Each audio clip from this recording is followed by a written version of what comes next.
and not. This seems like something that middle school is already doing. And so my question is, I think so, yeah. how does this, if it's business as usual, support the goal to increase this percentage? Sure, that's a great question. How is this different than business as usual? It's way beyond business as usual. And so when we're looking at having a shared observational and even evaluatory tool that looks for very specific things happening during instruction on a regular basis, it is the next level. So it's not just assuming that we're taking good materials and good people and putting them in a room with students and assuming that good things happen. It's looking for the how.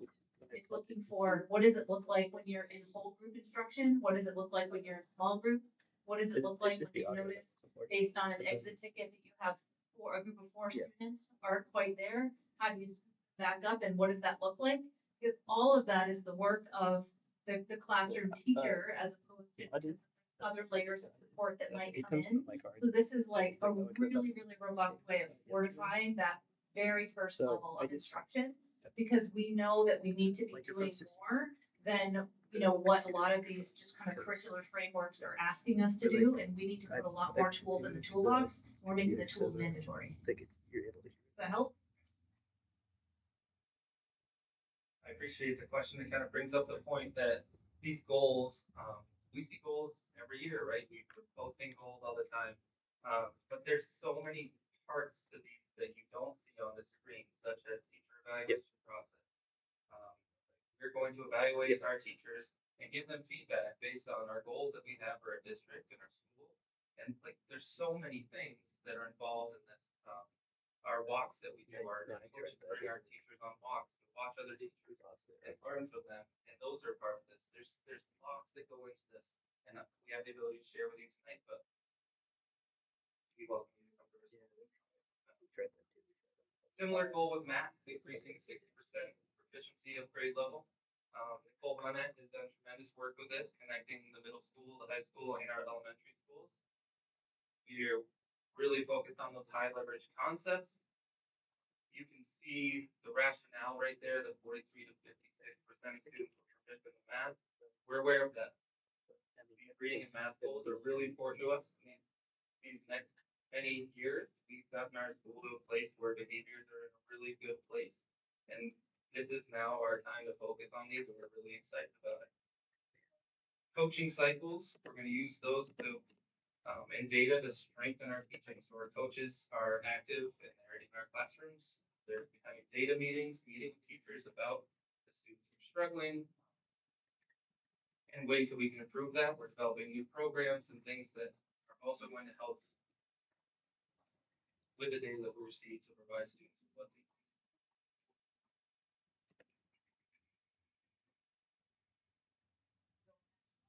You can go to the next slide. Did I already cover all of this? So we have high leverage concepts. Obviously, we're going to focus on that.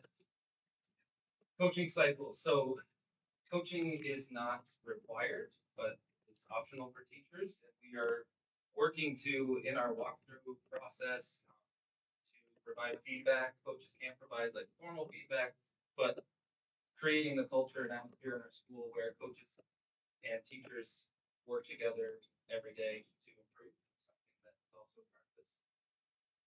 And then, is there anything that I missed because I didn't really look at the slides when I thought? Okay. I believe that is it for Hartford School. I guess in closing, I would just add that I've been part of continuous improvement plans in other places in the past, and sometimes it feels like it's something that lives on paper and that it's something that we have to check the box for and say that we did it. And I can truly say that these feel like it will be the true work of the school. Like this is 100% connected to the things we're already talking to everyone about what the priorities are for next year. It's 100% aligned with what we did with designing a new schedule. It's aligned with what we're looking at for doing summer work. And so it's not just going to be on the shelf collecting dust. You'll see this in action. And we're doing a lot of talking and trying to really put into play the idea that belonging is not just an emotional or relational concept, but that we can feel like we belong through a sense of academic achievement as well. Thank you very much. Now we would like to invite you to come to the podium, please. Our principal of our high school, Mr. Schall, assistant principals, being Gardner and Roy Osborne. Good evening. We're pleased to be here tonight to talk to you about our SIP, and I'm going to follow up a number of things that the middle school presenters shared, specifically around how organic the process this year has been for the development of the SIP. Our SIP, the high school SIP, was developed by our leadership team, which is a team made up of all of our department chairs as well as a couple of other folks, a couple of other teachers. That process, which was very different this year, led by Sarah Hisman from the superintendent's office, really forced us to consider a number of things that in years past, frankly, we may not have considered, which may get to your question from previously, right? So when we talk about our SIP for next year, while I won't be coming back to talk to you about it, I'm confident that the team of people that will be implementing it next year is in a better shape than we have been in the past. They've been more thoughtful. I think that they're more committed to the change that needs to happen in our school to support the two goals that we've identified. And it really has been their leadership, the leadership of teachers, who have sort of raised this, and Sarah and our administrative team have worked with it. As the middle school was, our first goal is to address the difficulty schools. And as the middle school was, our first goal is to improve the level of students identifying how well they belong to our school. I'm going to speak to a number of things, but on the last slide, I'm going to sort of finish. And I thought about putting it at the beginning. I'm going to wait and do it at the end. But one of the things that we're pretty sure of at the high school is that we have not yet figured out a way to incentivize and motivate our students to really care about the standardized tests that are so important to this information and so important to the surveys that they take. If you don't have accurate data, you're kind of throwing a dart at a dartboard at some level to create goals. One of the things when I talked about the commitment that our LT has, our leadership team has, is they're fully committed to reinvesting and trying to determine how do we incentivize and motivate our students to give us their best on those items so that we can then create goals that are accurately reflect what our students understanding, know, and can do. As I said, the first goal is to increase students' reported sense of belonging. You can read it there. We are also looking at increasing it by a significant percentage. One of the things that I will add, which is on the slide that's up right now, we saw a significant jump in ninth graders' sense of belonging from the last fall of 2024 to fall of 2025 panorama data. And we think most of that is directly related to our Link Crew program, which was initiated this year. The students, the ninth graders coming in, I think really felt like they belonged almost immediately based upon what the Link Crew folks did. And then that Link Crew support occurred throughout the course of the year. Today is an interesting day to be here and to talk to you. Our students are engaging in H-term, which is students really identifying the things that they want to spend some time doing with teachers. And again, that is going to increase student sense of belonging. Our leadership team decided to take sort of a bold stance, I think. And I'm going to ask Roy Hathorn, one of the assistant principals, to talk about a plan that they developed that will be implemented next year. So I would say when we struggle with anything, the first thing we look to do is to personalize it. And so by saying, rather than using a discrete survey that is pre-created, we felt like if we personalize the survey in a more meaningful way to our students, that we would get more accurate data. So what we decided is three basic questions, and we're gonna ask them at the end of every class, including advisory, so that you're not getting the 1 point time. Say, for example, kids took the survey today after H term.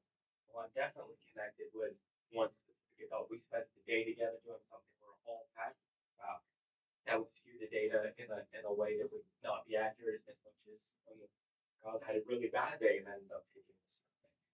So we feel like we're going to lean on the relationships of the individual teachers with their students. So the end of course surveys that teachers already give each year, they're going to add in these three specific questions for us to collect data. From that, we feel like one, we will have a ton of data, all dedicated to telling us how our students feel in terms of belonging, and over a cross section of academic classes and their advisors. So it'll give us some places to work from. This will be brand new data, so we really worked hard to make sure we had the survey ready, and we're going to use it at the end of this year so that we have baseline data to walk into next year with. And then from that, we'll have a baseline to then create some workable next steps in terms of how we might want to impact that in a very specific, say, advisory for us.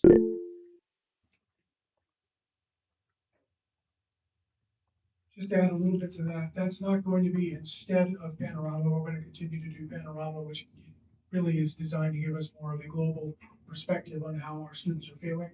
But to piggyback on what I said, that will look like every student in every block at the end of course evaluation, completing the same 3 questions specific to that block, that period of time. So you can imagine 500-ish kids, 4 academic blocks and advisory. So we're going to have a lot of information that will provide us with a baseline that we will be able to look for trends moving forward. For example, hypothetically, do our students feel like they belong more in the morning than they do in the afternoon? Do our students feel like they belong more right after lunch than they did just before lunch? I mean, those are the kinds of things that we can look at and start tweaking things like our math schedule, for example. Start looking at ways that we can ensure that our students, when they walk in the door in the morning, truly feel that they belong to our school, which, as the middle school said, we know impacts directly how well they achieve and how they feel about themselves. Our second goal is to improve our VCAP and STAR data with regard to reading scores, and not specifically to improve the data itself, the reading scores themselves, but as that is a measure of our students' reading proficiency. So when we look at all the things that high school students have to do when they graduate, all of the ways that reading it impacts them across the board in every environment that they walk into in our school. Their ability to read or to comprehend is vitally important for the rest of their learning, and it's directly tied to how they feel about themselves as a learner. When any of us have been in a setting, most of us probably have been in a setting where somebody puts something in front of us and asks ourselves to read it and comprehend it and understand it and do something with it, the first act is, how do I read that so that I understand it in a way that I can actually do something with the information. Once again, our test scores have been flat, and not at a place, I mean, I guess there's probably a place in time where if your test scores are flat, they're very high, you're happy. That's not what we're talking about. We're talking about having test scores that we're not particularly happy with.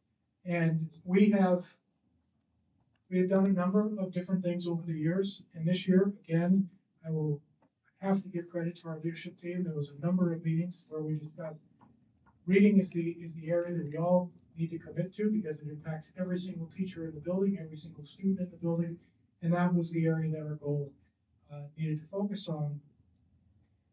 And then we started talking about, well, what do we do different? How do we do something we haven't done before? And I'm going to ask Ben Gardner, the other assistant principal, if he'll address the instructional practice that we have decided to utilize.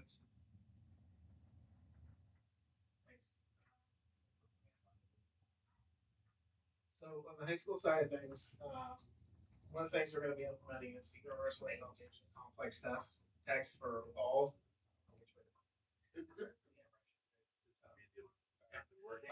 Complex text, as Emily kind of highlighted very well actually in terms of reading challenges and what happens over time.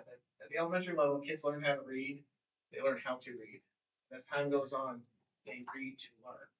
And as texts get more complex, ideas become more complex, some more instructional strategies we're going to be implementing this next year will help with some of that comprehension. So one of the things we're going to be doing is purposeful practice. Again, we do this, but we're going to universally do this across the board, all content areas, all classes, and it's going to be annotation of text. It's an active reading strategy. There's components to it.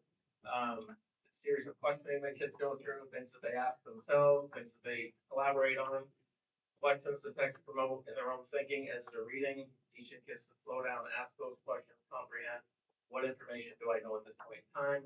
And a lot of it can be attributed to sentence structures. They become more complex over time for complex ideas. So we're going to be making a concerted effort to teach kids specific strategies in order to increase and promote their own comprehension, not just in English class, but across the board. To do that, we're going to embed professional staff for instructional coaching to lead staff through this process using PDSA cycles, which is plan to start. And as the students are doing that stuff, and they take action on it. So what are the skills they're learning? How are they applying it? How are they applying it across different content areas and in different environments? We refer to those as transferable skills. How are these going to enhance your reading across the board?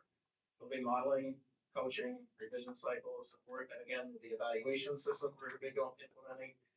We do an evaluation system, but these are going to be our look fors. These are going to be things we're looking for specifically across the board with all teachers when we do walkthroughs in classrooms. And are we seeing these things taking place? Watching teachers do these things with students, etc., in order to help promote our reading comprehension, reading skills amongst our high school age students. And in high school, our reading structures go from we still are teaching some kids how to read in high school. And we're teaching kids on the far end of the spectrum how to engage in college level text as they're heading out the door. So the spectrum is large. And on the universal level, all kids will be getting the same instructional strategy embedded into their programming.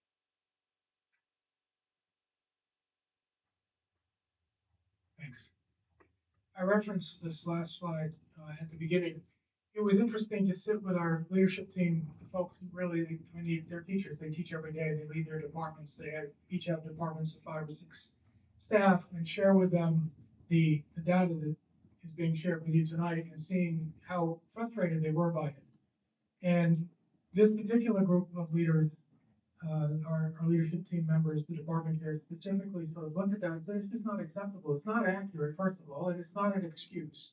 I think oftentimes schools, and maybe myself in the past, have used this as an excuse as to why the numbers are what they are, but I think it's more appropriate to consider that we have not yet figured out a way to incentivize and motivate our students to share their best during those moments in time. We have never said to students, we want you to do better than your best, right? But in any moment in time, which all of these things are, they're moment in time surveys or moment in time tests. And the students need to get their best to know where they are. So that when we look at that information, we are going to hopefully, really very much trust that group next year, led by Amy Molina, the new principal, will commit fully to how do we get the best out of our students during those moments in time. And it would be great to say all times, right? Sure, we were teenagers once too.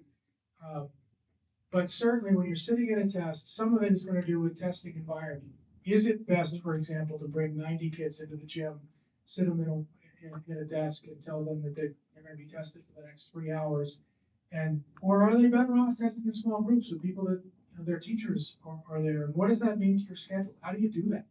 How do you test the 9th graders in that sort of more intimate environment without screwing up the rest of the school because of the way our schedule works? So all of those things, and I think Cody did a great job of outlining the interconnectedness and the intertwinedness of all of those things at our school. And you can't separate one from all, but you can look at the all and say, okay, we want to target this thing. We want to target getting a better representation, more accurate representation of how our students are able to read. Is the environment we're asking them to take the test in the right environment? Is the time of day we're asking them to test the right time of day? Those are the questions I'm confident that this leadership team is going to ask next year. Amy certainly is aware of it. I'm sure she's going to be a partner in it, and I'm confident that Sarah will take on a lead role with us as well. So, thank you. Thank you, all 3 of you, so much. Daniel, can you please wait? I'm sorry, this is just informational only right now. It's on your agenda. We've got a very long meeting. Board members have a right to participate in business. Every member has the right to speak. Yes, If they- restricted all questions is how It's not out of order. I feel the decision of the chair. Fine. Thank you. We have, thank you, gentlemen, we appreciate it. We have a presentation from the Hartford Middle School, and it's called a place-based education. And not everyone might realize what a place-based education is. So we have Becca, Osborne, and Gary Schall, and and some students here to talk about it. So get the fair vote. Absolutely. That hearing aids about 2 weeks ago and I lost them. So I'm struggling a little bit. But most importantly, I want to thank the parents that are here and the students. The parents for having amazing kids that participate in this class called Place. And this class is really about learning by doing. And we looked at the transferable skills that the Hartford School District adopted. And one of them is curiosity and imagination. We want kids to want to be in school, to stay in school, and to enjoy learning. So we made this class, but really the kids have made this class because it's about our place, the seasons, and the kids' interests. And oftentimes they run me over on their projects. And I learn every day. Technology, I've been learning technology all year. And the kids build and they make and they do, and we connect with things in the community. We come up with ideas and we connect with natural resources and nature and the community, intergenerational stuff. I'm so happy to work with Becca Osborne. She said last year, this is class, I think it was called like equity, something, collaboration and equity. So we took it. That was really inspiring. Not only was it inspiring, we're actually doing it in real time. So let me give it to Becca, and then we're going to have some slides and the students input it. That's okay. And thank you, board, for allowing us to be here. Appreciate it. Thank you. My name's Becca Osborne. Been collaborating with Gary this year in this new class. I'm currently a Roland Fellow. I have a fellowship based on active learning in the middle school. So I've been doing a lot of different projects at our school related to learning by doing, by making, by moving our bodies as middle schoolers. And one of those things has been collaborating with Gary on this new class. And as you're going to hear from students, they have a lot of wonderful experiences to share, and that's in large part thanks to Gary, who's been there every day, boots on the ground. So thank you so much for your work. So we have some pictures. Do you want to come up and kind of narrate, Noah? So I remember college all the time. I've also just some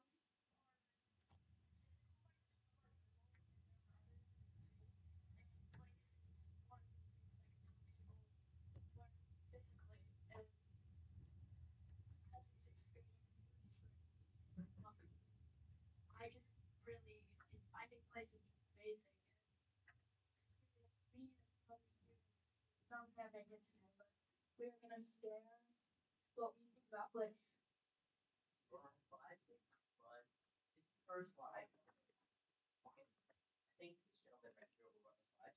All right, give you a minute. Okay. You want one? Yeah, bring it. You can do it. Yeah, bring the mic. Yeah, my phone here for you. All right. Shot, or a little. Sit on. So new one. So, let's begin round one.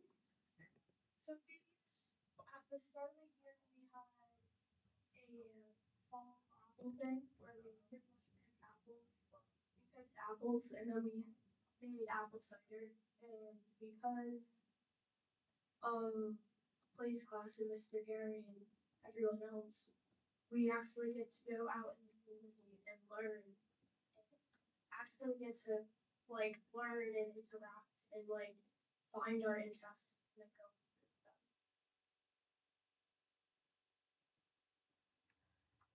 Some things we'll do, I guess, is what we do is garden math, and working together. I love math. Yeah, that student was helping us calculate how much soil we needed for our garden. I love homework. Yeah, we get to keep up the algebra, which they never did learn. I wanted to, but it's too late. We thought they know.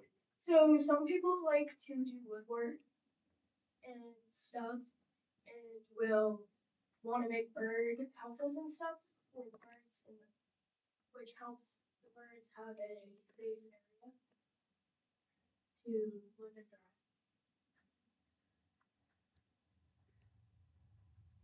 Some people are also very into creating fabric and other things, and I guess houses, and yeah, that's creating their art. Fabric. People who have been on this who aren't here are making a wall school of like a stool for elementary school. And on this who aren't here are making I play guitar in a wall school like a stool for elementary school. And on this who aren't here are making I play guitar in a wall school like a stool for but anyway, We teamed up with Dan Gibson, who's an amazing teacher at the motivates kids sometimes. We teamed up with Dan Gilbert about space to learn it at the. So we were actually not be fun to climb trees. Okay, go. so place is just yes, it is a thing that's kind of not like normal class, but it is still learning. And you are learning a lot of things about the world around you, which is very helpful when you're an adult and you need life skills. We don't go backwards and throw a little bit of math and language into I it, love but the way to see them was right. homework. I asked for extra, but I never get it. Thank you so much. Anyways, we do go out in the environment and just do nature walks and stuff. I know a lot about nature myself. I know I do a lot of bin stuff to archery there. Let's go to the next slide with the Etc. Is I know a lot about nature, and I think another good thing is that I can kind of like inform people about the importance of nature and ecosystem of their life. Thank you, Noah. Welcome. So, like I said, natural resources, firewood for the community, and helping out just the environment with that. You know, we're putting up firewood for an old timer in the community that works for the Hartford School District as our community service project. That's Bryson Nardone at the middle school has been, and Becca have been It's organizing an this. amazing ecosystem, I would say, places. I would say people get to learn themselves and learn their interests. That's the forestry folks. That's two of our middle schoolers right there by the tractor. Yeah, all of these. Oh, and also Molly, Sorry. right, Stanley has a sawmill in town. It wants access. Okay, go to this. I guess the video we're having trouble. There's a kind of an 8th grade video that was the next one. It's really cool because it's better than anything I could ever do. Okay, that's okay. We keep going. She's supposed to learn time anyway. Okay. So we have your classmates, Molly. What's on the preview? All about place.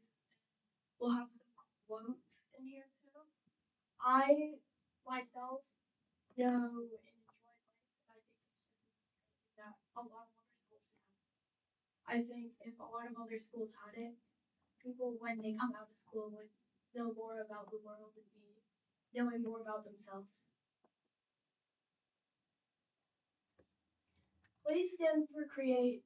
Place classes to create, imagine, and learn through hands-on in mind.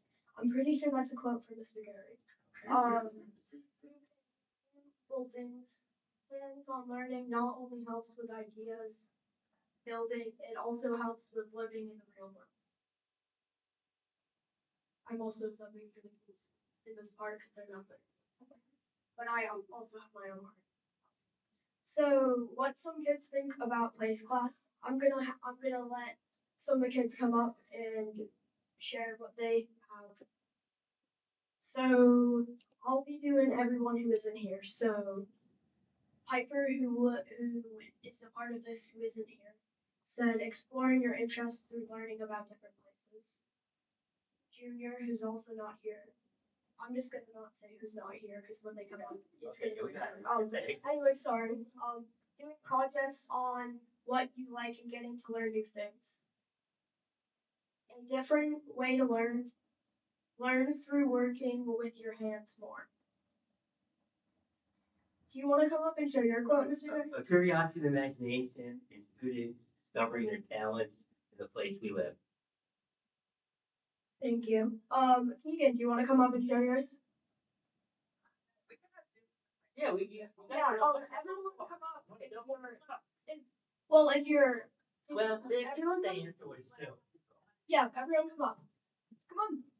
Come on, Jack. Come on, Jack. I'm also very excited to be here. Alright.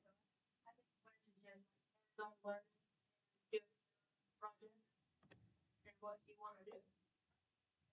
So, No, we're gonna have all of them here. yeah, And Keegan does amazing things. He combined food, regional food, with college sports. It's a great combination. Yeah, gotta have it a little bit. Okay, so I just want to say what I think about Place Class, and I just really like it from the community, how we work inside the garden with hands-on, and yeah, we make some pretty cool stuff to help out the community. Like Jack Fallon is making a garden thing for like stuff. I think that's pretty cool. But yeah, I just want to say that it's pretty really cool. More of it. And if we can, I feel like we should have longer classes. Probably is out sometimes. I think that there should be something done around the whole school district to make it more. I think that not just like this for students, but also the community. Like we have helped out in different ways. Like I've helped the Humane Society, and some people have done other things, and some people have helped people. And I think that the most important part of it is that helping kids feel like they belong. And like I said, I'm a middle school student, and I do advisories and stuff, and I agree with everything the assistant principal said. I don't remember that thing. Jack Fallon.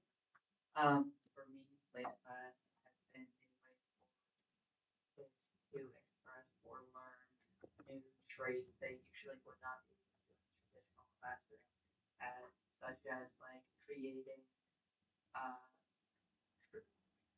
designing or creating cabins or garden beds, or creating flags and posters, or going outside on hikes and exploring nature, or going in the garden to learn about vegetables and fruits. For me, place class has been a wonderful experience, although I do think it would like help with if there was either smaller class sizes of students or more teachers. Um, but I can't wait to watch it grow even more and change and help benefit the middle school even more. Jack Fallon, you do just believe that he was amazing. He took paper and he did scale drawings of a whole cabins and kind of he did develop. I mean, this is something an architect would do. And then he was able to take that and in scale build it with scraps of wood, whatever tools we had. He actually did this.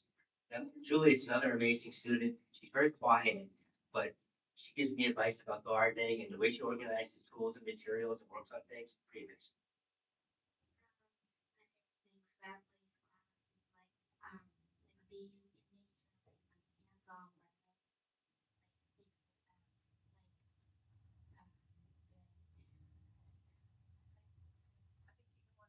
Good job. Everyone. Something else that I've learned in place class is that learning is also where it's hands-on. I drew logos, researched cities, and discovered local foods while creating college football town venues. I didn't even realize how much learning I was doing because I was too busy being interested. To be fair, like I said, I love learning. I'm more of a I usually learn better because I'm not I tend to learn better just not I don't usually hands-on learn most times. But this is still like for some people they can really learn if they're invested in love and learning, and that's a really great thing. Next time, we have a couple more people. It's about 120 students. Sorry, we're just It's okay. we're just It's getting late. so I'm just gonna skip mine. Okay. That's what I'll do. So 7 top things that are done in place are creativity, woodwork, bracelet making, walks, bird watching, computer work, planning, and painting. And then I probably am the only one who plays guitar, but yeah. It is a great rendition of like Grateful Dead. Grateful was that the song? Yeah. Yeah. I also play the heavy theme. Right. So there's only like a few place rules, but they're really important. Safe, kind, and listening. Fun and work. But those safe, kind, and listening are the really important ones.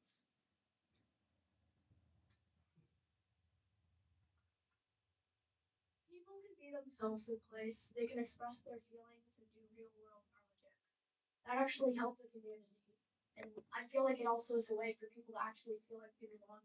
They feel like they fit in. These are some birds we found on. Well, I didn't find them, but apparently they found a cardinal, a crow, turkey vulture, woodpecker, and chicken. The thing with a turkey vulture, they usually have a silver bee when they were flying over. Sorry. So it's okay. It's just other folks. I guess this is the end of this one. I don't know. I'm just gonna go on to the next one. This is made from Hyper Molly Jr. Not the end. Now there was a video you didn't see. Sorry, This was made the slide and then we added more. So this is my slide. And place it to me is a class where you can explore your interests and discover what makes you unique. You can find special pathways forward and just feel welcome and feel like you're really changing things and you're trying to make things better. Thank you, Noah. You did a wonderful job. It's about 120 kids and it's 5 sections, 6, 7, and 8 Sorry, grade. looks like my friend Joe's video is not gonna work, Oh, we but can't get this. he was saying something about place, and it was pretty much about everything else we've been saying so far. And that's it. Thank you. Thank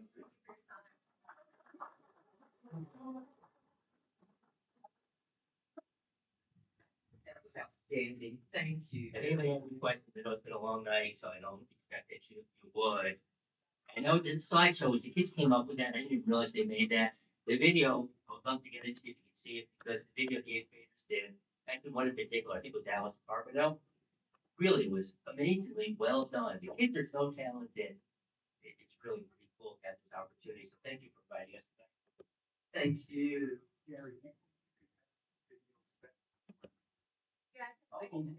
Yes. More like that. That would be great. Well, I happen to know most of those kids that just made this presentation. And they are indeed outstanding students. And they do a lot of work around our school district. So we thank you very much, students and parents. We appreciate it. Jacob, the FSMC vendor food service. Right. If this was a renewal year, I would be coming to you all and asking you for permission to renew our service contracts. But unfortunately, we're in the final year of our renewal, so we had to put the contract out to bid. So we solicited the bid to quite a few food service management companies. We received a few bids. The food service selection committee scored the bids, and ultimately Whitson's was scored the highest. So before you tonight, I'm seeking a motion to enter into food service management company contract for FY27 with Whitson's. Do I hear a motion? Motion to enter contract with for food service. All in favor? Aye. Any opposed? Okay, and the motion carries. Caty and Jake together, we have a legislative update.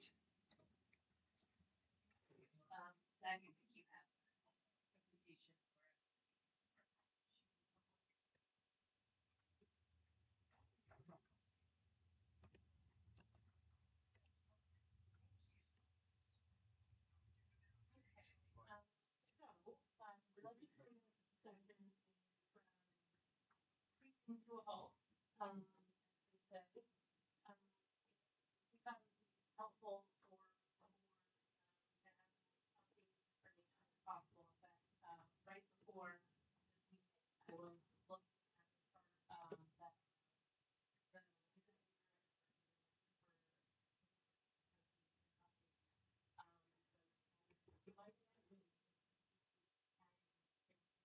so I wanted to see as possible for you all.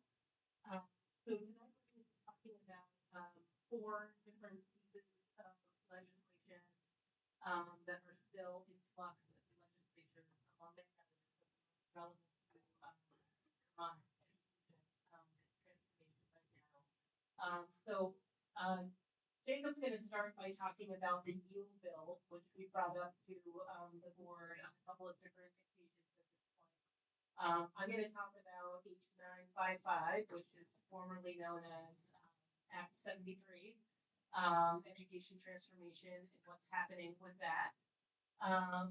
We're also going to talk about what's going on, the status of H542 in relation to PCB legislation, and then Jacob is going to conclude our update by discussing what's happening, being proposed to happen with Medicaid this year. So let's go ahead and start. If you wouldn't mind advancing the slides, and Jacob's going to talk about the yield bill and all that anything that from my perspective on this one. So as of mid-May, the yield bill is in the final stages of the legislative process. Currently for conference committee, because there's some significant differences between the House and Senate versions, which I'll get into on the next slide. So some of the big differences, obviously the actual homestead yield, the Senate's version is 9,395, and the House version is 9,170.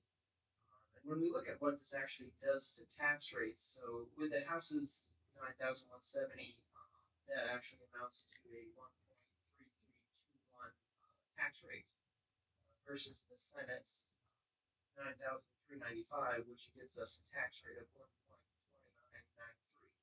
So a couple cent difference. One of the other differences is the general fund usage. Senate version wants to use 101 million to buy down property taxes versus the House version, which would utilize 53 million, and the idea is to kind of separate it over 2 fiscal years where you're not using it all at once. What I would add to that, if I may, is that that is funding that needs to then be made up for the next year. So anytime there is a suggestion to buy down taxes, that means that we're starting with that deficit for the next year.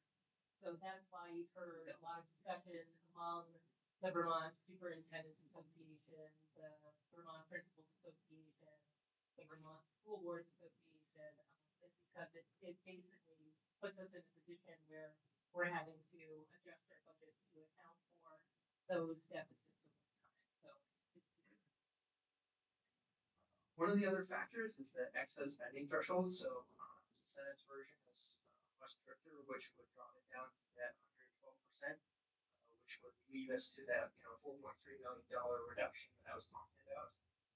The House's version would leave the threshold unchanged at 118%. And when we look at the non-homestead rates, the Senate's version aligns with the yield target. So that gives us a tax rate of 1.2669 versus Senate's 1.2052. So a little bit of a difference there. And when we look at the impact summaries of these, the House version needs for an average statewide property tax increase of approximately 7%, whereas the Senate version sees a lower immediate increase of about 3% by exhausting surplus now. There are some hold and harmless provisions in there, which don't seem that realistic to me because the provisions are if the district's total education spending or per pupil education spending is not greater than the current year, like education is not getting cheaper. But then the other one is the district receives approval from the Secretary of Education to exceed the threshold.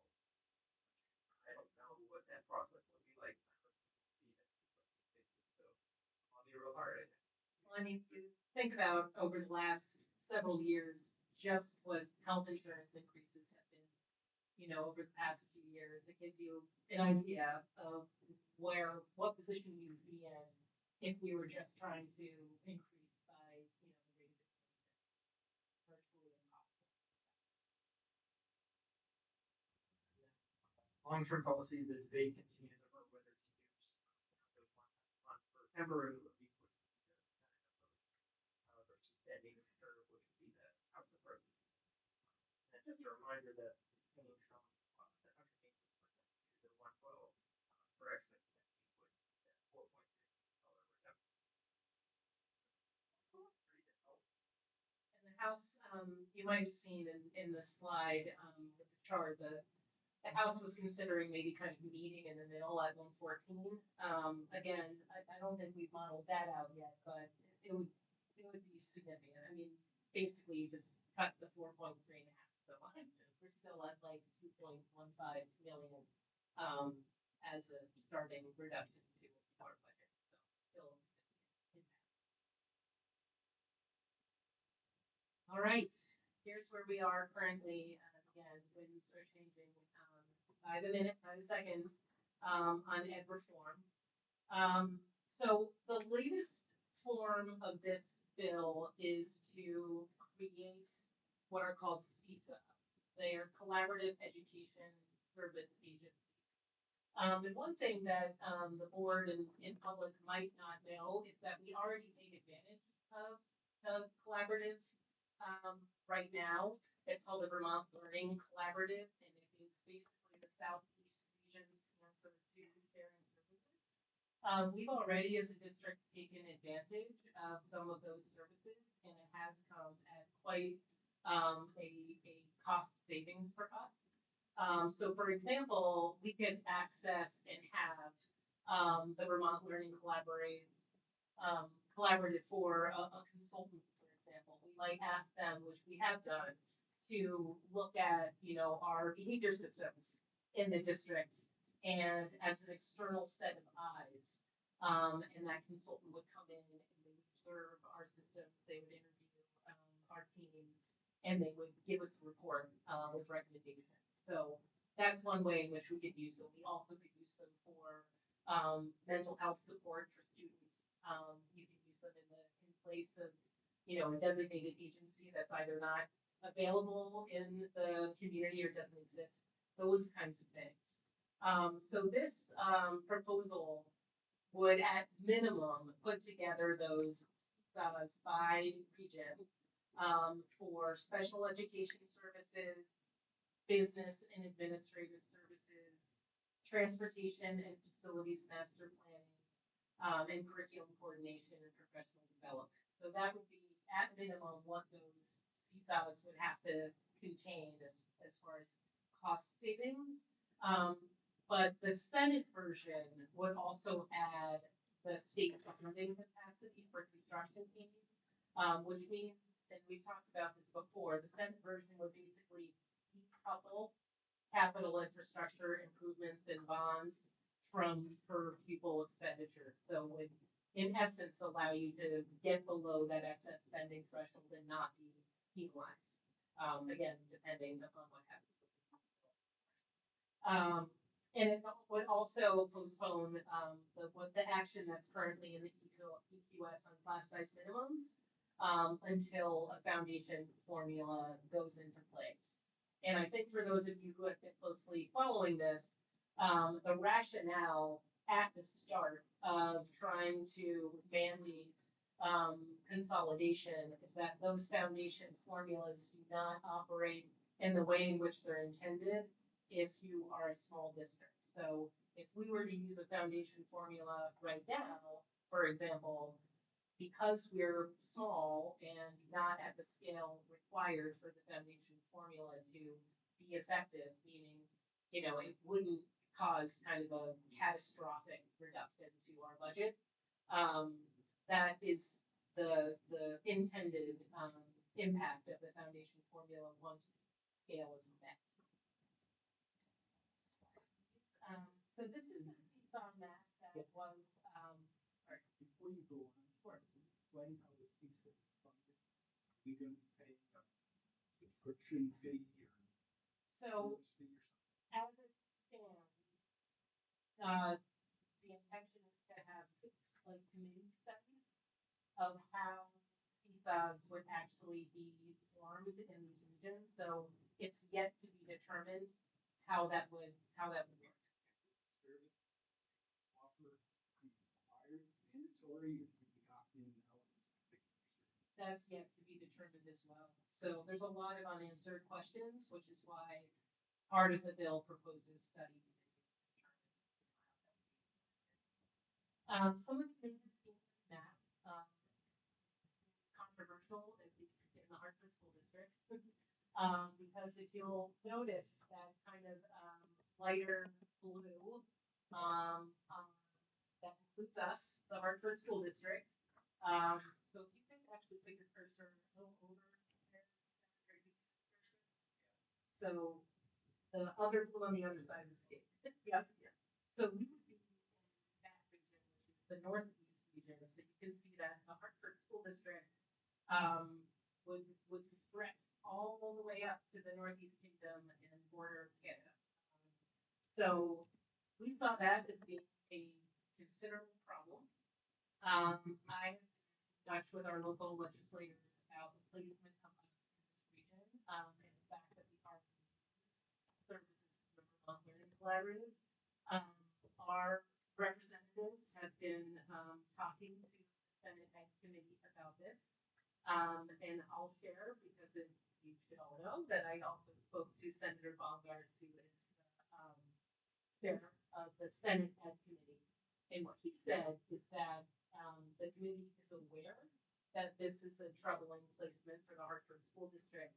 And although the map looks the way it does and is now has to move forward as is, that they have put in documentation that we would actually be a part of Group A, which is the southeast region that is connected to the Vermont Learning Collaborative. So he assured me that we'd be able to quickly repair that and address it if in the event this all moves forward. So I'll be following up on it. All right, moving on to PCBs. So H542 currently has two versions, the House version and the Senate version. I've spoken with you all about the House version before. It remains unchanged. Under the House version, there would be a termination of the PCB indoor air quality testing mandate in schools. And there'd be that funding, whatever funding was and has been set aside for that purpose, would be instead used for the state to investigate, remediate, and remove PCBs at the schools that have already been identified as having. So that would include us. So that's the House version. It's unchanged from when I have spoken with you all and presented this information before. The Senate version is significantly different. It continues the PCB testing program and remediation framework rather than ending it. And it extends the deadline. First, it extended it to 2031, but the Senate Finance Committee actually voted to extend it until 2035. So basically, there'd be a pause until that point in time. It also connects the PCB remediation work to, broader facilitation and capital or facilities master planning and capital improvements. So those schools that want to move forward with those projects would have to go through PCB testing in order to move forward with that work. It would maintain the same obligations, state obligations for schools where the PCB levels exceed those thresholds. And it would, basically keep a lot of the same aspects of the current legislation in place. But of note, and why I bolded and highlighted it, is that neither version actually sets funding aside for PCB testing, remediation, anything. So of note, and important to understand. Jim's gonna talk about Medicaid system changes. That's been something that has come up yet in our meetings. So this one has been kind of a hot topic, shall we say, with business managers. But basically, effective October 1st, the state's going to transition to a new Medicaid system that's going to change school-based services, starting with payment methodology, shifting to cost-based reimbursement, where bill of services for have expanded to include all Medicaid services, not just those on IEP. So basically, it's moving to a random moment time study similar to what we have now with Medicaid ESPP. So basically, you have your nurses or other paras or whoever will say, okay, at 102, what were you doing? Who were you with? They'll have to enter that in based upon those claim responses that'll affect data. And then electronic health records statewide system will be implemented. Paper logs will be eliminated, and all staffing providing medically available services must enter data in real time. This has been one that's kind of a lot more to be figured out. We still have plenty of questions. The business manager will know how it's going to impact funding for next year. And, although some people might actually see more money than what they're currently getting, plenty of us are still skeptical. But current status is conference continues. I think one of the things that we're worried about in relation to this is we do already have certain platforms to enter in this information, so it would involve pretty broad training for our staff in order to, get onboarded onto this new system. And we also, don't know if there will be any related kind of unintended consequences as a result of that. Since, if the understanding is that this will go live as of, the start of next school year, it's, I mean, a little bit of hyperbole, but it's almost like asking us to use a new finance system, and to do it, right at the start of the year without any training. It has less of an impact on that, why I use the word hyperbole. But, I think it has more broad impact than anyone really understands.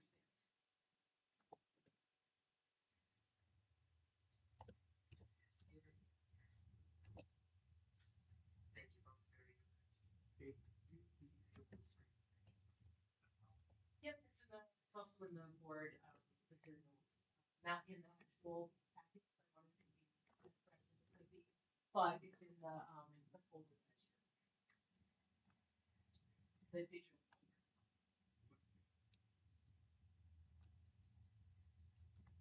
Be the last stop.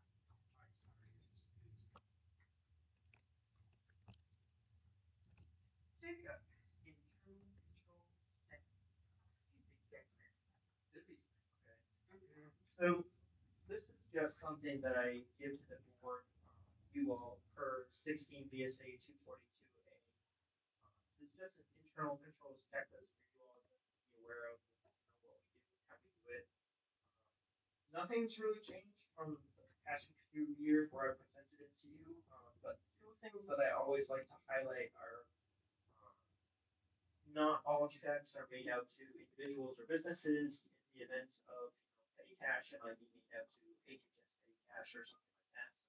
So that's one of the one-offs. And then the other one that I always like to point out is, have you experienced a theft or embezzlement during the last 5 years? Yes, back in 2022, had a theft at the high school where a custodian got into some of the Hathorn fund money. We took immediate action. We changed our procedures and everything. We have not had this. So I'm really for your department, I know, but those are just the two things that I always like to highlight to this, just for your education.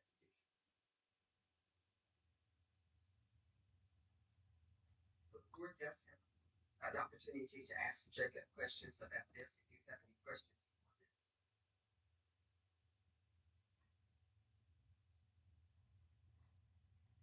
Seeing none, okay. public comment placement on the board agenda. This is to be a discussion amongst the board members on where they feel best that public comments should be in our agenda. So I'm just going to open it up to the floor. I can't see what that says. Nothing. No, I've been pointing the camera around everybody. Oh, okay. Are you back online? The camera is on. Good? Yeah. Sweet. Why is it just up Zach? That's my question. I'm giving you a full screen of everybody. And the screen up there is Zach in all his glory. I'm the best I can get. Yeah. So, It's open the floor for discussion. it's a wide shot of everybody. So whatever you're doing to it is jacked. I haven't touched this one.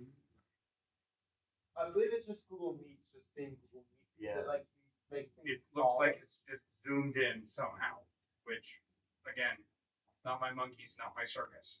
But Oh, wait. There we go. There we go. So I would move public comment to the beginning of all board meetings after the call. Except it's something different. Probably limit 30 minutes per person. But that, I mean, with the current situation, like, so if we vote on a policy, they're not gonna get a chance to talk about it until after it's been voted. I mean, if we're warning one here, they would have to theoretically read it that night. Let's say if they get the policy in the packet, or they just went on with that tonight, they're not gonna have a chance to do that or comment on it before we vote to adopt it. Where that and suggest as an alternative, we adopt what the board should be, school boards on. Public comment period at the beginning of their meeting, and then another one at the end of their meeting. That would accommodate those people who can't stay for an entire meeting, but speak on items. It would give people who are surprised by a decision you're making, something they're considering during the meeting, the opportunity at the end of the meeting to speak up and say, hey, and if you look at the attendance at our meetings, the number of people who have been watching this, I don't think either public comment period is going to contribute to my time. I just support that because I think having the public commentary at the beginning solves some issues where we've heard come the scheduled time. It's not available.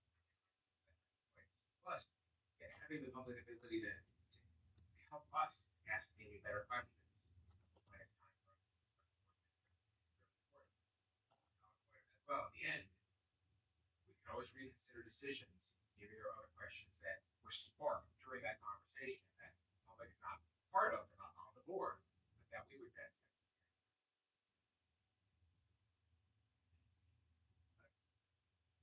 It's fine. Yeah, I mean, maybe just have a, I mean, like we said, when we check, when there's no comments, like, it's not gonna cost us any time. There will be occasions when it will. And so we can limit it, I mean. Yeah. I just throwing a 30 number out there. Yeah. 15. Nancy asked the board's practice audience to speak.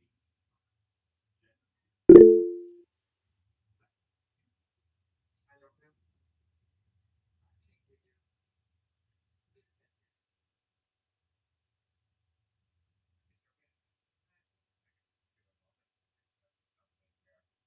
As a board, we can say, you know what, Is there at a anyone particular else? point in Yeah. time, we would like actually, or maybe we see, and we would actually like to hear, maybe that would help us. Okay, but right now we're talking about Yeah, placement or just the replacement, so we need to. I would say that's a slippery slope. I would say we probably want to limit public comment sections at the beginning and the end, to allow for that, because the board's not always going to have a response. Caty? I don't think the board has to make a response. No, they don't. Yeah, we do. If you go back and look at recordings of Yeah. 8 months or so that I sat in the audience, frequently I would stand up and speak on items considered, spend a minute or two, and then sit down. I just wanted to put my idea in your heads. I wasn't expecting it. You are number one. Sure.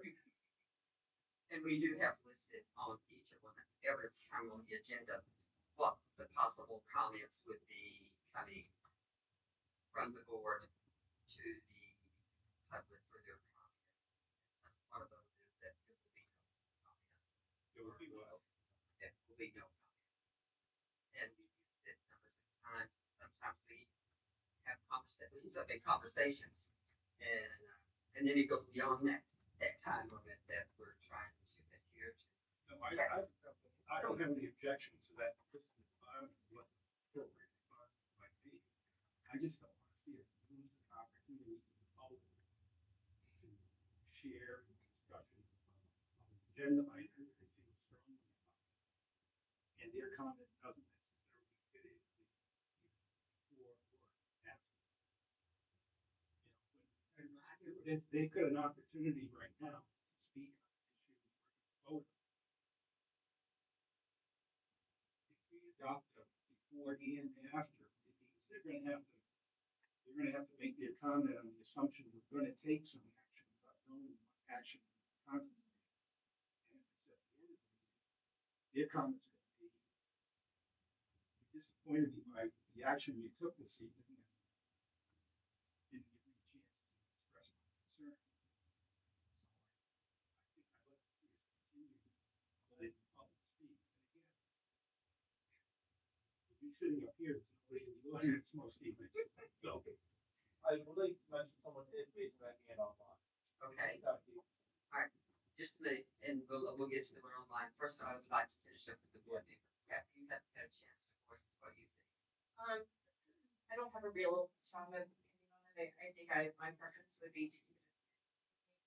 I understand not pulling people here when the meetings go on, but it does give them an opportunity to hear everything we've discussed and then make comment on it.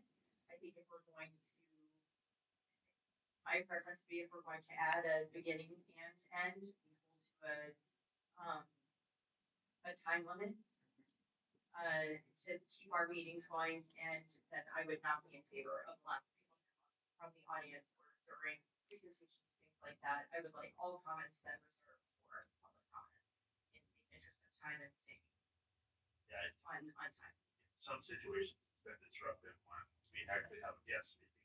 And in some cases, it's disrespectful, I think, for when they're interrupted, put on the spot.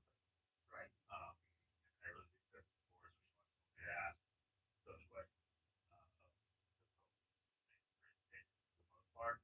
I don't know if we have a forum to gather public questions during it, whether there's a chat and we can review them, like moderated, and then maybe would still be welcome to speak during public comment. But I'm a little nervous about letting folks go in depth, I did during every agenda item. That's a concern for. if we stick with it, and think about executive session. Members of the public sit here in dead silence period of time. Yeah. At the outset, and I had a parent that just chewed me up a month or so ago because he come make a statement about I don't know what, and it got to be middle of executive session, and he got sick of waiting around and never made his comment before it because he wasn't going to sit here some undetermined amount of time every single. We could also have better sound integrity with our agenda. And also I think public comments are really designed to discuss items that are on the agenda. And if we haven't discussed them, I don't feel too sure if we want to, I just want to keep a time limit to both of those and then keep our meeting moving throughout the meeting and maybe not invite those public comments during, discussions. Yeah, I think that could be made as an ad hoc decision, on specific topics, but I'm good with public comment at the beginning and the end. To allow folks to speak. I'd also say let's put the executive session towards the end of the day, or the time for everyone else. When we can.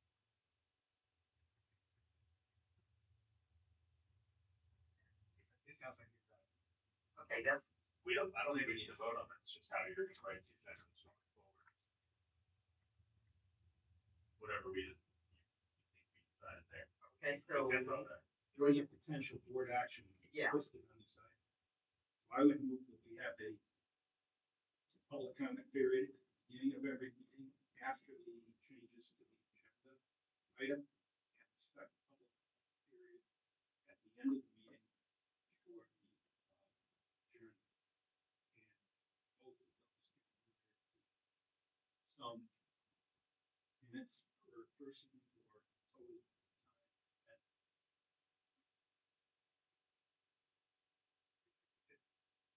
Probably not gonna be that, but I would just limit it to 2 minutes. Per person, 20 minutes per session. And then we're never on time, so if it drags over. And I second that. okay, all in favor of having, the public comment to be at the beginning of the meeting after the agenda changes, and at the end, limiting it to 2 minutes per person, and for a total of 20 minutes per each, before session and the after session. Is that what I'm hearing? That's And that's the what motion. that was your motion. Do I have a second for that? There's Colin's motion, I'll second. Oh, okay. All in favor, say aye. Aye. All opposed, say nay. Okay, the motion does carry. We have the consent agenda. Katie, you have 4 minutes. Resignations. You get the policy. Yep. Yep. Yes. Yeah, so this will serve as the warning for policy C16, student cell phone. Got it. Thank you very much. Of course. Policy.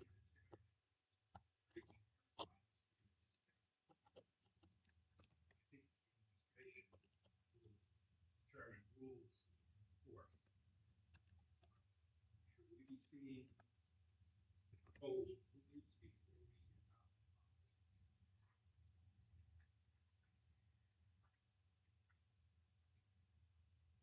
I would say that's up to our administrators to post the rules. Not a, Yeah, I'm that's not an not educator, like I our would say purview. that's how they would run the schools.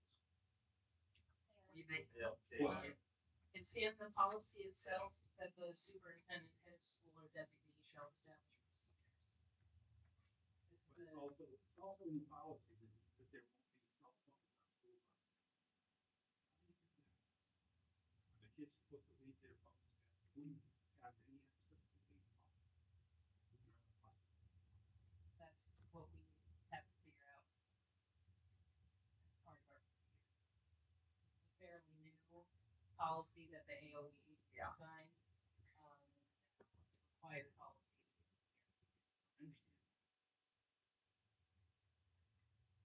there are going to be exceptions, obviously, to some kids that have to have a phone on them for medical reasons or other reasons that, Because you've got school students that leave school and go to their job and they're not home till 8 or 9 or 10 o'clock at night, perhaps. They will be without their phone that entire time in case of this bus. but those kids usually have cars that are going to work right after school. The bus is not like to work. So the kids on the bus can't bring their phones from home. The kids that drive bring their phones and keep them in their car. Their car is not our, that is not, It absolutely is. Because some kids bring guns in cars. I hope not. No. It's, telling you right now. What, did we have a motion to accept this? I'm sorry, It's not, no, it's just warrant. it's just warrant, okay? So we can have further discussion about it, but it's based that this just comes down to the AOE. And the superintendent at school or designate will establish those procedures just as they do for other policies. We pass the policy, but the administration sets the procedures. It's use and access, doesn't mean that they're not necessarily, Right. if I'm reading it. Yeah, and just so you know, we're currently reviewing some of the procedures that are being drafted. We'll land on something that is more proactive.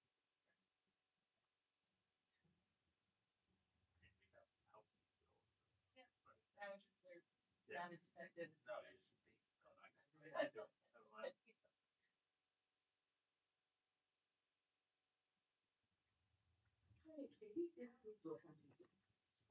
Public comment. Oh, public comment, sorry.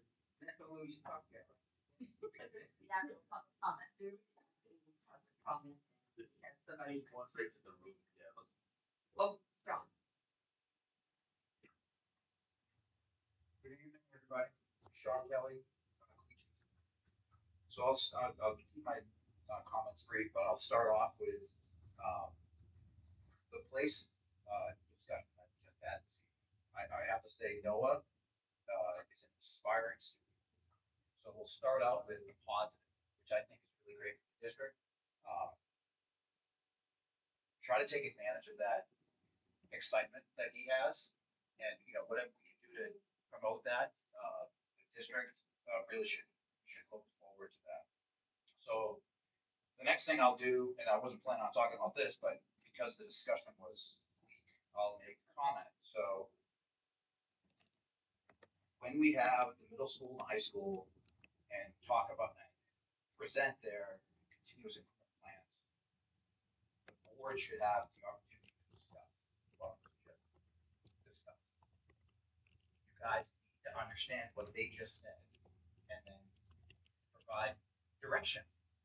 You're the board. So I'll also comment, and I wish that they were still here. Maybe they'll see me online and be able to provide comment later. But for those who know me, I'm an engineer. I deal with data a lot. And when you guys are presented data, you have to understand what's being presented. So a few times it was commented about reading stats and star testing and the percentages. And the comment was, well, this is just a blip in time. That's okay. It can't be a blip in time. But you also have to see where that blip is. What has the data been over the years? What's our trend? The blip in time information is poor. So we have to figure out, is it poor just because it's an outlier, or is it poor because we're trending poor? So I'll give you my experience. OQS, we're trending poor. We've been trending poor for a while. So now I'll comment about why I'm here tonight. So everybody knows, and OQS is in turmoil, right? So we're recovering from that. We lost our principal. We lost our fourth grade teacher halfway through the year. This all started back. To be honest, it seems like it was forever ago, but at the same time, it seems like it was yesterday. So most recently, we had a meeting on March 12th. March 17th, Amelia announces that she's out for a month, and then she's out for the rest of the year. Jeff and Cody step in. Amazing job. We really appreciate everything that they did in that interim. John Hansen's in there now, doing the best that he can. And now we have Sarah Rose coming in for next year. So in terms of the turnaround, thank you, Caty, for organizing that committee. And fingers are crossed with Sarah. I don't know Sarah. I'm actually disappointed I didn't get to meet her at the last PTO, or 2 PTO meetings ago. But I'm hopeful that will start a new trend at that school. May 13th, Caty issues a letter to the fourth grade families in regards to what's happening with this cohort moving into fifth grade. I've been here a few times and I've expressed a lot of concern about where this fourth grade class is. And it's not this year. This started in kindergarten, 33 kids. First grade, 41 kids. Second grade, 45 kids. Amelia decides that we need to offer students in this grade the opportunity to leave the school and go to another school because it's too large. We can't handle it. Third grade, it goes down to 35. Fourth grade, it's 37. And the projection right now is, unless folks move to town or folks move away, we're at 37. Act 73 allows us to have class size minimums. And from grades 2 to 5, that's 12 kids per class. There's 37, we're gonna have 2 teachers. This class, kindergarten, has been a bubble, and the district has not adjusted. Maybe the district didn't know. I'm not sure what Amelia told me. But I understand, and we're getting new teachers for the fifth grade. So there's so much change, and there's a lot. And Caty and I have had discussions about this.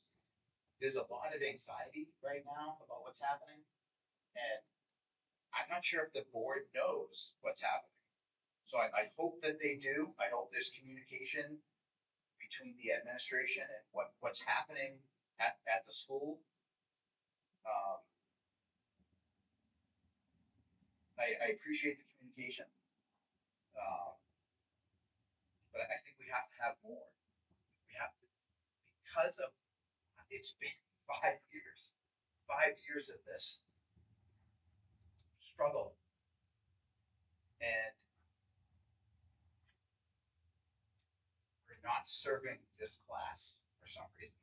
I don't understand why. So I really hope that things that happen next year with the new teachers coming in, new principal, like we can turn a corner. But I think we have to give this class, at least for the last year at the elementary school, the extra oomph that they need to finish strong. Because I don't think they're going to. Even with this, everything that's being planned right now, I think we need to have more. So my 2 minutes is well beyond 2 minutes, but thank you for your time. Thanks, Sean. Appreciate your comments. Do I have anyone else? There was one.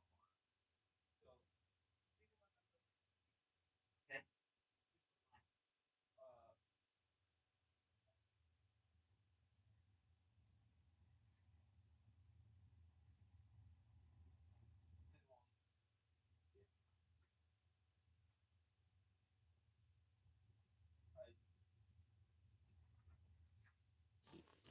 Hi, can you hear me?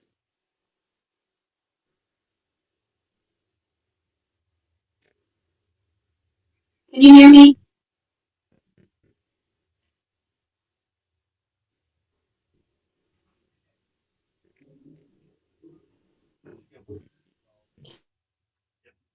No. I'm not on mute. You have audio coming back to me on your. Yes, I can hear you, but you can't hear me. 3.5 plugged into that blue light on the right. That's me. It's you to me. That's the only way we get to hear public comments. But then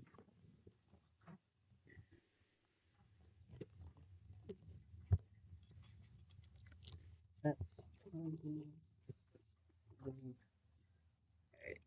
it's plugged in.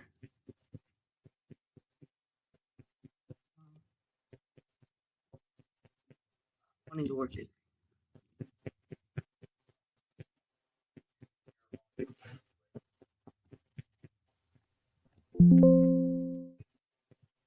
Can you hear me now? Yep. There we go. Okay. Okay. I'll start my 2 minutes now. Thank you to the board for allowing the middle school to come and talk about their place class. As you could see and hear from, oh, can you hear me? Okay. Um, it's a really important class. I think it has a continuancy all the way through high school and what they're trying to do with the tech center and their learning through place classes that they've been working on. And it's just widely beneficial overall for so many students. So thank you for that. I have to say, sitting in that meeting though today and hearing that board members that I elected were not allowed to ask questions relevant to a presentation that was being given, I was so disappointed in those actions. I feel like any public comment or engagement or questions it is a positive thing. You want us to be there. You want parents' engagement, and you want the board to have as much knowledge as they can to make the best decisions for the taxpayers and the families of Hartford. I saw things in those slides that I had questions about, and I don't think I've sat in a board meeting been more disappointed to hear the chair not allow questions to be asked.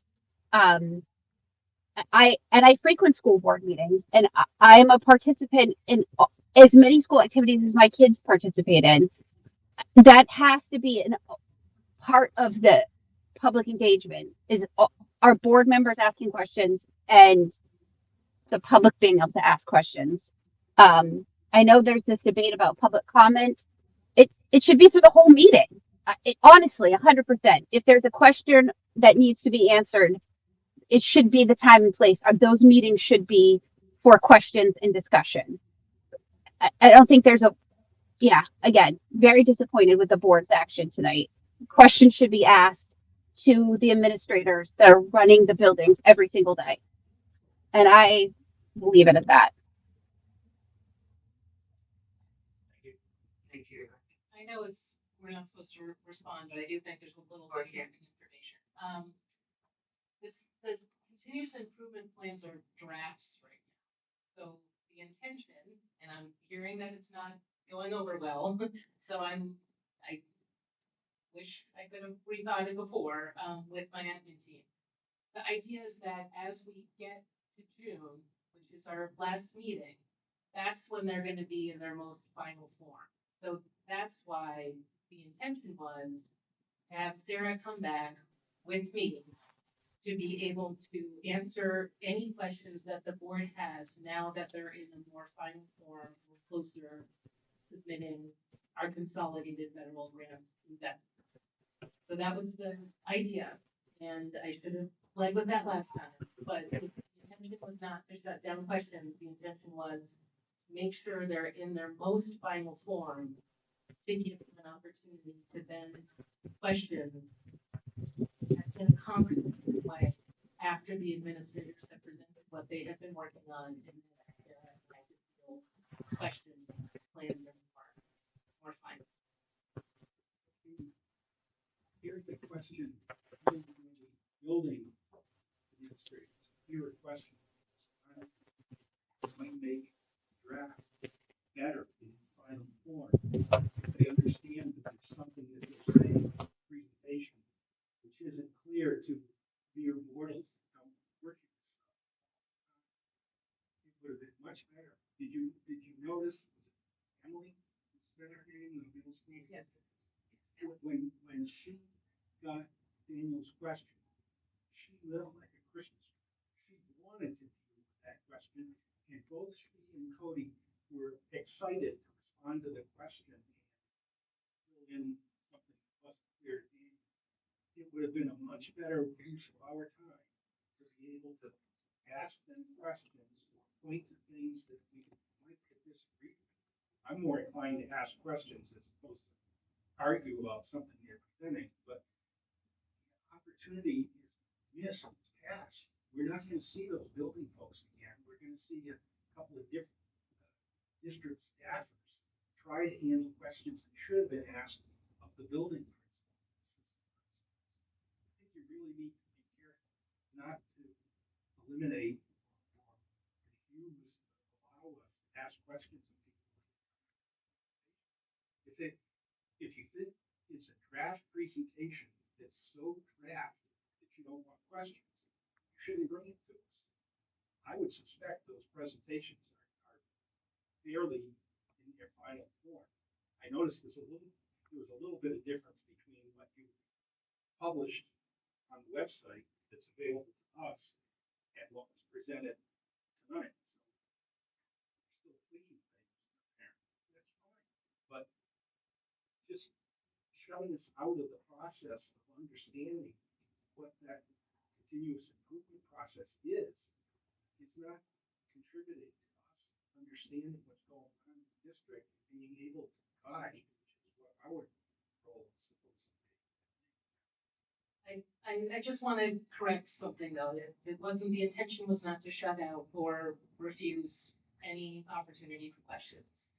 The intention was to design a process that we're under a very tight timeline on. So to give you an idea from the administrators about what they're working on, knowing that the board has to approve these then at our last meeting, it's a tight timeline. I wanted you to hear from them.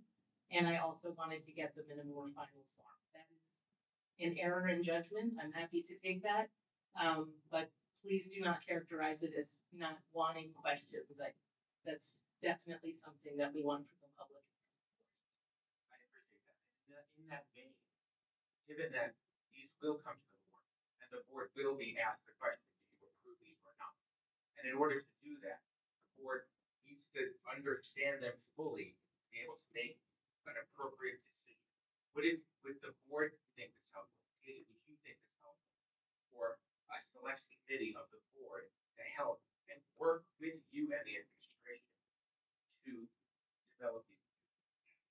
I mean, I think we're getting into a policy governance stage then.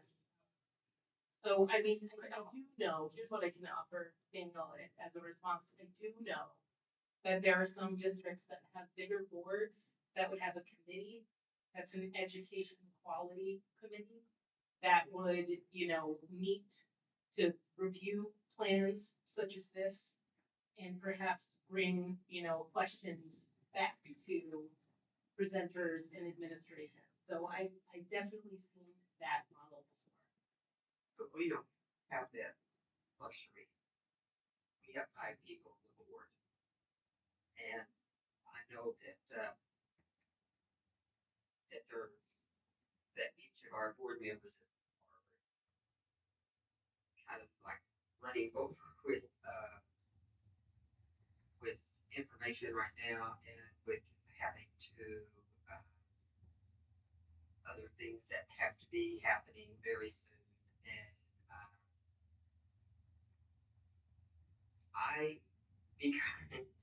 I can appreciate the fact that that Caty is giving us information now, knowing full well that it's not going to be the final. It's the same way that we're giving the board legislative information, knowing that tomorrow morning when we wake up, boom, there's going to be something changed that was said tonight, that was given to you, because that's just what's going on with the legislative people right now. It changed today. And so I think when we're trying to get information to the board members, and especially to the newer ones that haven't been on the board for very long, and it is difficult. I remember my first couple of years being on this board, and I felt lost most of the time, trying to play catch up. And you can't do it in 6 months even. There's going to be different things that are presented to us as a board. There's going to be different decisions that we have to make. And they're going to be some of them are going to be very difficult decisions.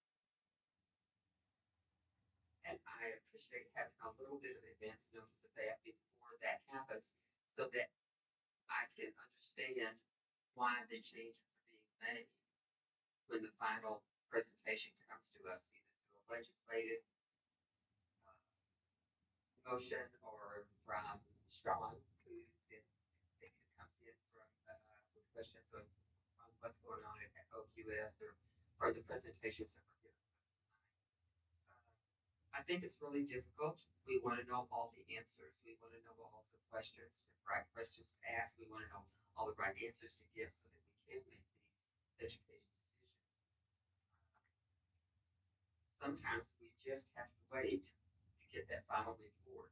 And I know when you're looking at those pages of information that they gave to us tonight, that for me, it would be very difficult if I got them on a Monday and I had to be making a decision on Wednesday night at the board meeting if I've not had a chance to understand where it all began and why that motion or why that decision was made to change the yield. I can't think of any good example right now, but that's what is happening with us right now. And neither Katie nor I meant any offense to that at all. It was just we were trying to be sure that you have all the information that you have right now that they have to give us right now, but knowing that some of it's not going to be the same when we have to come to vote on it. And if at least we have a better understanding, a basic understanding of what's going on without having to try to devour it, digest it in 2 days. Or I don't know, maybe you guys can do that. I can't do that. I need a couple of weeks there. I need a time frame. And I need to go back and ask a lot of questions later. Rely on the experts here. I'm not a professional educator. I don't know this. I rely on Katie for a number of clients. Rely on Katie and our up the one list. But yeah, I mean, yeah, that's my take on this. They know better than me what the school needs and what these kids need.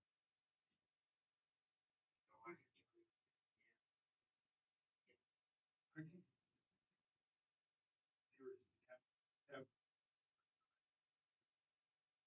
both not allowed have board meeting representing the public watching us. They might have questions. I think we heard the lady comment. She had questions that were almost from the presentation. It's just never a good time to shut somebody down and say, you can't ask questions. Questions might have led to better end product next time. But next time, we're going to see the final product for the first time.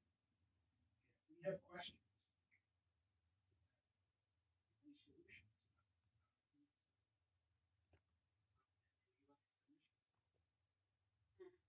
No, well, no, we will submit to the state. We won't submit to the state until the board has approved it. Right. And if the board gets its first crack at getting questions answered at the meeting where we're supposed to approve it, may go home without approving it. It would have been much better, much more constructive. Allow questions tonight. I understand what Katie said. I understand but it just is never appropriate to tell them they can't ask a question.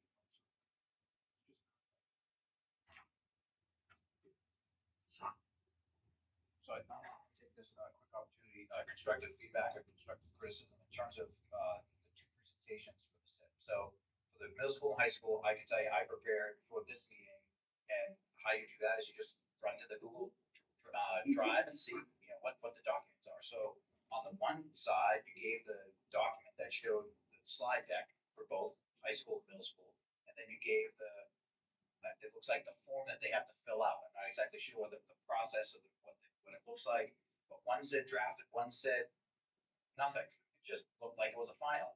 So that was the confusion, I would think, that just happened. Like even in the agenda, if you put on there draft presentation of so then you can say, well, and we're not going to ask questions yet because they're just drafting it up. This is their first cut at it. And because I don't know a lot about the process and what it is, but the name implies continuous improvement plans. In order to see a continuous improvement plan, you have to see where you work. So you should have graphs. You should say, hey, and STAR is not new, right? We've been doing STAR testing for 10 plus whatever it's been. You should say, go back 10 years and say, here's where we're at. So right now, if the high school's at 42% proficiency on reading, where were they 10 years ago? Like, is it because there's a blip of kids that just aren't getting it, or is it because administration is doing something funky, or there's a new influx of teachers? Like, what is the data telling us? Because right now, just saying we're at 42, we want to go to 43, that's not really doing a lot. Like, I don't know, I didn't know what that is. It should be 42, we want to go to 80. Like, that part is not clear, so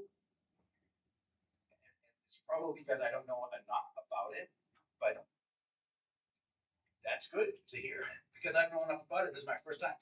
Here's some feedback on that process. Thanks, Sean.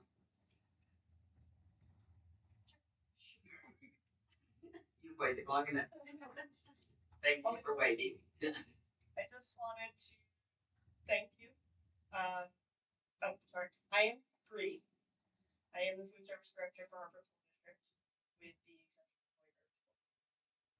But I just wanted to thank you all for approving the food service contract, and I've enjoyed working with you all. And thank you for entrusting us with your students, your staff, your kids. I really enjoy what I do, and I appreciate it. We thank you. We thank you for all the hard work that you guys do. We appreciate it. Thank you. I wonder if, in response to Sean's comment, you might direct the administrator, seek clarification from the administration specified meeting regarding the issues about how and why we cannot do a third. That's going to be one of the things that we're. Oh, now wait a minute. Go back. Why we can't. Sorry. Sorry. Comments regarding the third. Right. Can we seek clarification from the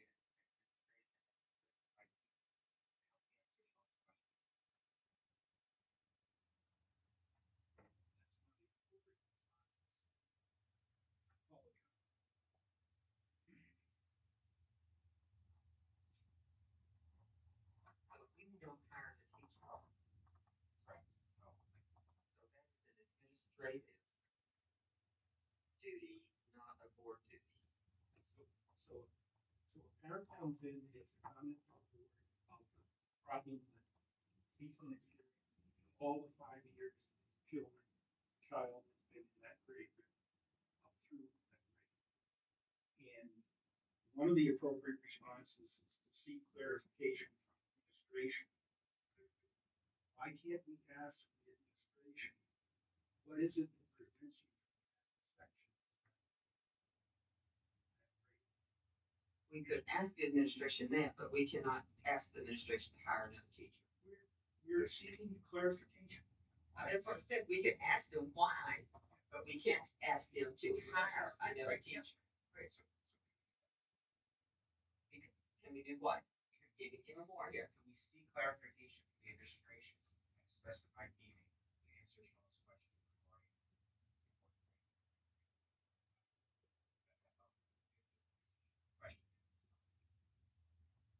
We can put it on an agenda. Some of this stuff we're going to be talking about in our retreat.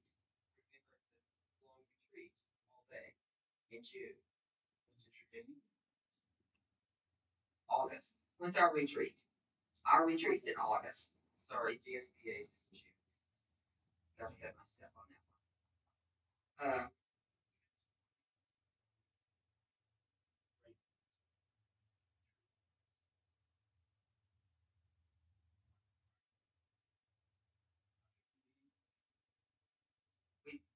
Go ahead. What?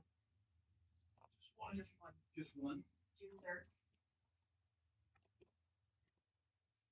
So if we see the CIP final presentation, satisfied. Probably have a special meeting. Yeah, we'll have a special meeting.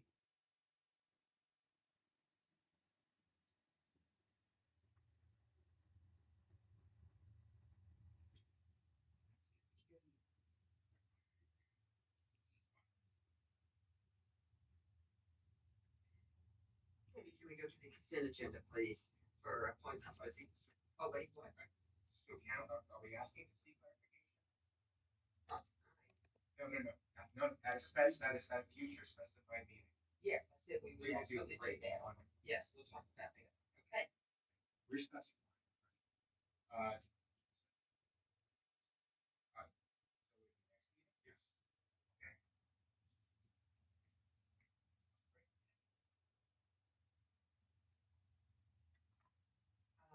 Katie, consent agenda, appointments, resignations, and retirements. Sure. I have got several appointments for you this evening. Amelia Quinn is going to join the finance department at Hartford High School. We've got Anna Hill, who will join US as fourth grade teacher. We have Sutton, who will join our support systems department as the associate secondary director. We have Bill McCrader, who will join OQS as an instructional coach. And Molly Dawson, who will join OQS.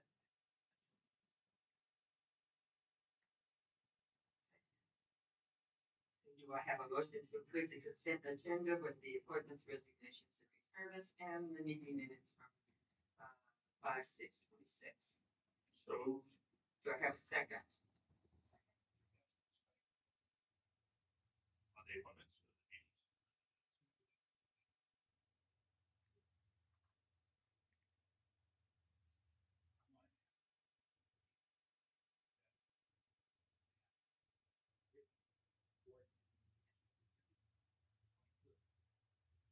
Resignations, retirements.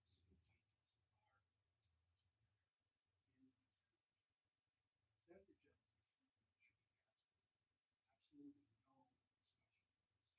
Right. And we approve. We don't have the information. Move from the consent agenda, which is what we should have all along on the appointment. I still understand why we don't have a written report of what those transactions are. It's included in the consent agenda, so we can actually legitimately approve the consent agenda the way it's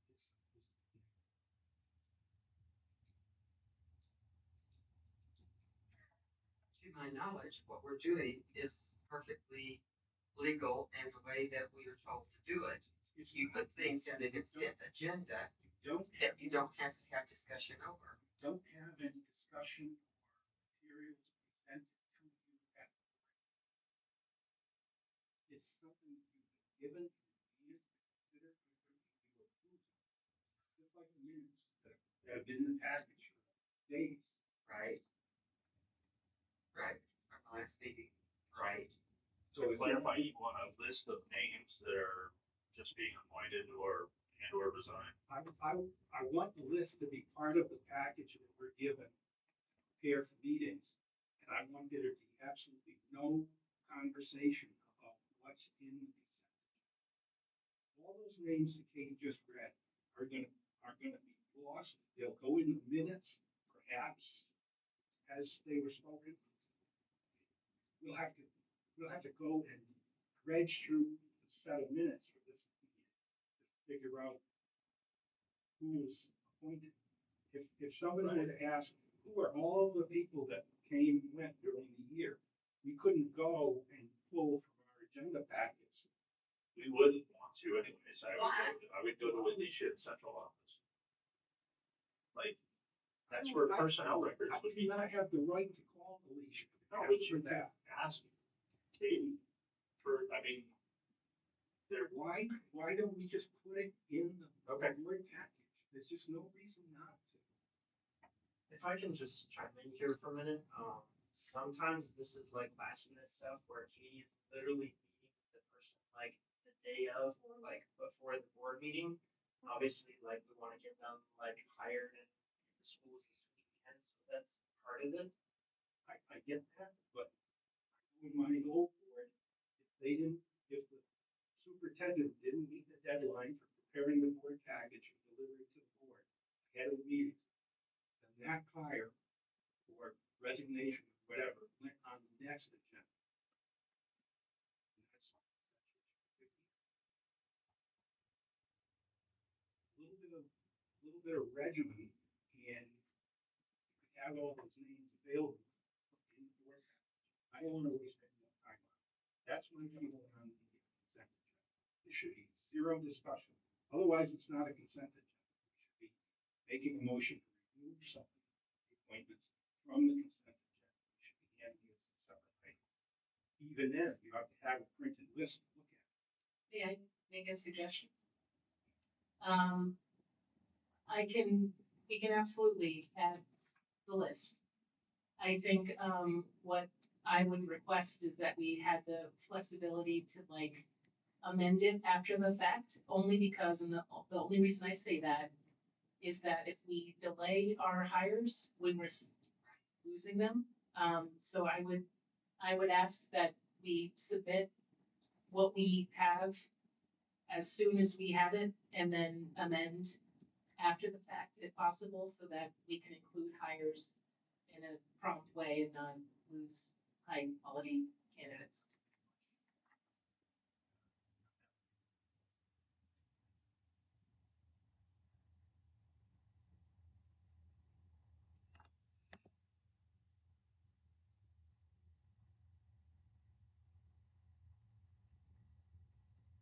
Move to pass and accept the consent agenda, appointments, resignations, retirements, and meeting minutes from 5/6/26. We had a motion and a second on the floor already.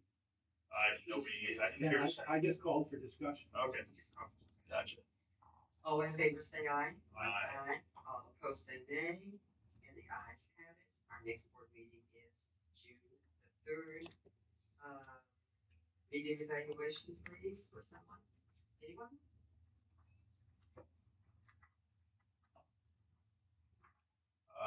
Board was prepared for the meeting, satisfactory. Board's time was spent on ends, not means, satisfactory. Each board member was given opportunity to participate, more than satisfactory. Board treated all persons with courtesy and fairness, satisfactory. Board adhered to Robert's Rules of Order, satisfactory. Board adhered to its adopted governance style. It emphasized outward vision, it encouraged diversity of viewpoints, it exercised strategic leadership, not administrative detail. It maintained distinction between board and staff roles. It used collective decision making. It looked to the future, needs improvement.